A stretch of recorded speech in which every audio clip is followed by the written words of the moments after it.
on our program, she admitted that she had supported some Democrats in the past and had different party affiliations, but she thinks that is an asset for her because that describes Donald Trump. It describes some of his base who used to be Democrats, but just got so disaffected that they came over to the Republican side. She thinks that's an asset for her. For you, I think she thinks you're too soft today on some of these core issues that are important to the MAGA crew. What do you think? Well, I think her overnight conversion is an insult to Donald Trump and to Ronald Reagan, who was also a Democrat.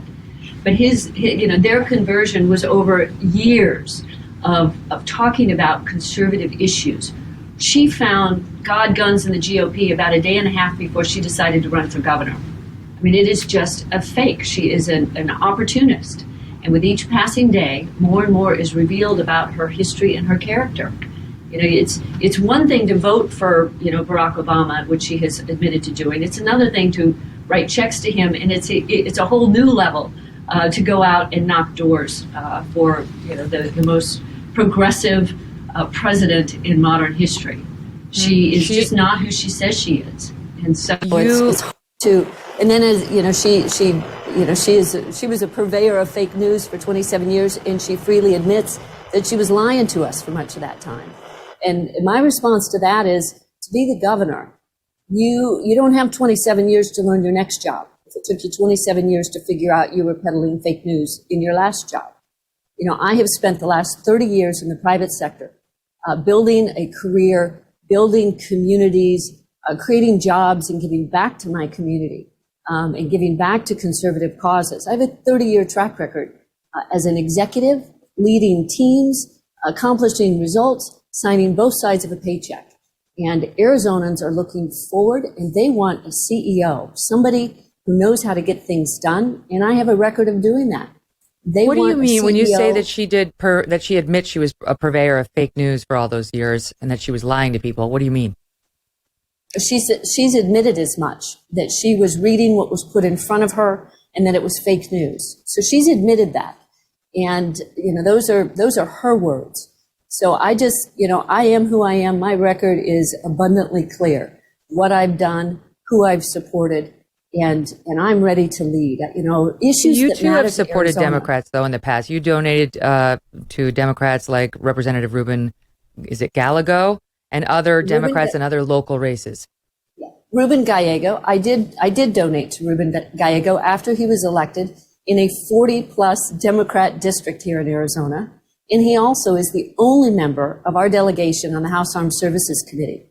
And everybody who knows me knows how much I love and support our military and the importance of the aerospace and defense industry in Arizona.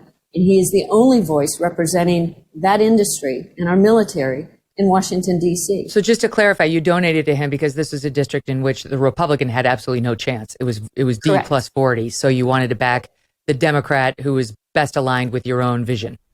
Who's best aligned with the importance of the military to Arizona. Our principal military installations in Arizona have a tremendous economic benefit to the state, $13 billion in annual economic impact. And again, I have been a big supporter of our military for decades. And he's the only voice in our delegation who has a seat at the table on the House Armed Services Committee. I got it. That makes sense. Go ahead. I would put my record of donating to Republican candidates and conservative causes up against anybody running for office today. She was very animated on this show, as she has been on Twitter, she said you exploited older voters by sending out a solicitation for donations that suggested you were going to be pushing the Trump agenda. I'm paraphrasing right now. When in fact it was a solicitation for you, and it made it sound more like they were going to be giving to something more directly aligned with Trump. Here she is on Twitter. I'll let her put it in her words. Here it is. These kind-hearted retirees would click the link, and little did they know they were signing up for a recurring donation, but not to build the wall or help President Trump. It was a recurring donation to a woman that they don't even know. Our team spoke to some of the victims of this ploy. I want to investigate donations to Karrin Taylor Robson, a candidate for Arizona governor. I have a record that you made a donation to her. Do you recall making this donation? Karrin who? I'm not familiar with this person that you're even telling me. No, I don't remember anymore. I did not give her a donation. She's a pig. So it's obviously a part of her campaign to call you those names and go find voters who sound like they didn't know they donated to you. Would you like to respond? Absolutely. Digital fundraising efforts that are done all over this country, and you probably get them, we all get them every single day. And anytime somebody wants their money back, they get it. But I can tell you that my refund rate is far lower than the average.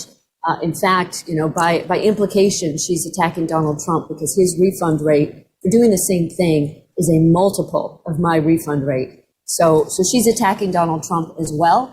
And it's quite interesting that she has, she doesn't report refunds. So that's a statistical impossibility. And so, from my perspective, it's much, much better to be completely transparent. If you want to take a pair of shoes back to Macy's, they refund your money if you don't like your shoes. So anybody who wants a refund, we give them a refund. And I will stand by our practice. And she needs to be transparent. She also needs to include Donald Trump in her complaint about me. She suggests that you're trying to buy the election. You're married to a very rich man, as I understand it. And, that you've definitely thrown a lot more money at this race than she has. She's in, I think, the low couple of millions, and you're up around 13 million. And that you're thus going to be beholden to that donor class in a way she says Trump wasn't, and in a way she says she won't be.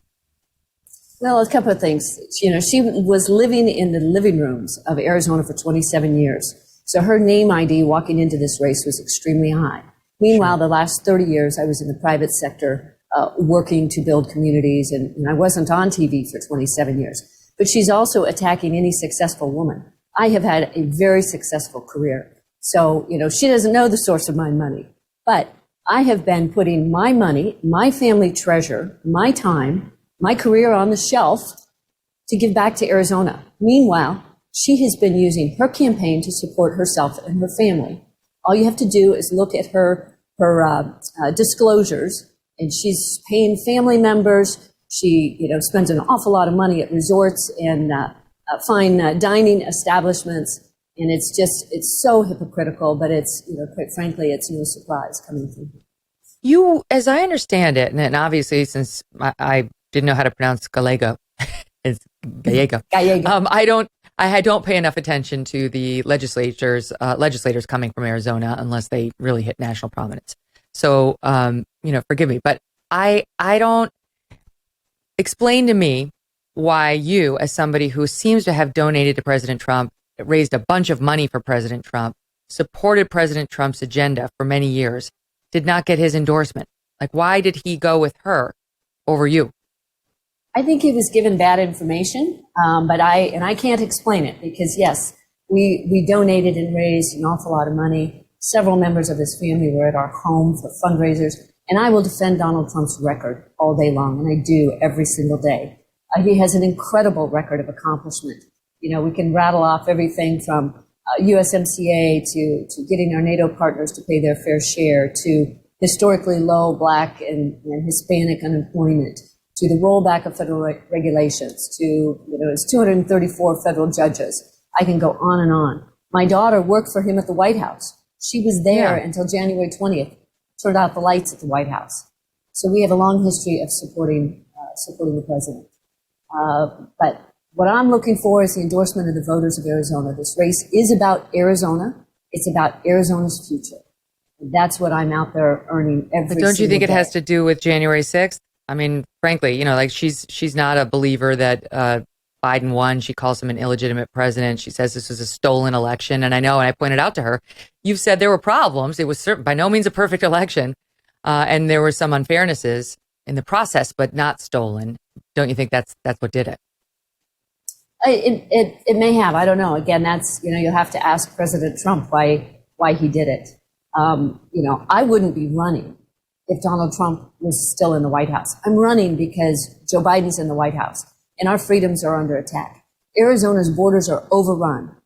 I tell everywhere I go, we're being invaded from the south and our freedoms are under attack from the east and Joe Biden. The Biden-Harris administration is a disaster for this entire country.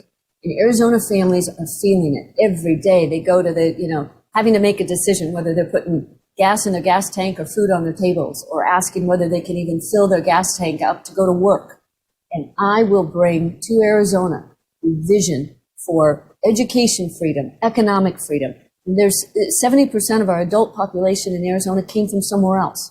We are still that shining city on the hill, and the left is coming for Arizona. And I'm going to do everything I can to win in 2022, in 10 days from now. The Democrats are coming after me now because they know I'm the nominee that they're going to have trouble beating in November. They want Kari Lake to win because they know they can defeat her. They think they can do better in a state that's not hardcore red with a Kari Lake sort of Trump MAGA type candidate. Gathering around the dinner table has been the catalyst for change since the beginning of time. Ronald Reagan once said, all great change in America starts at the dinner table. If we can return to eating meals together as a family, maybe we can create the conversation and change we'd like to see in ourselves, in our country.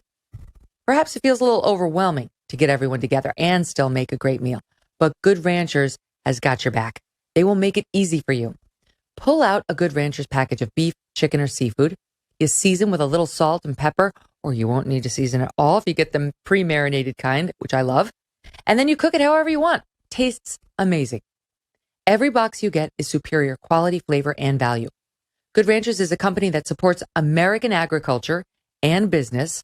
You're already buying meat, so why not support an American company like Good Ranchers?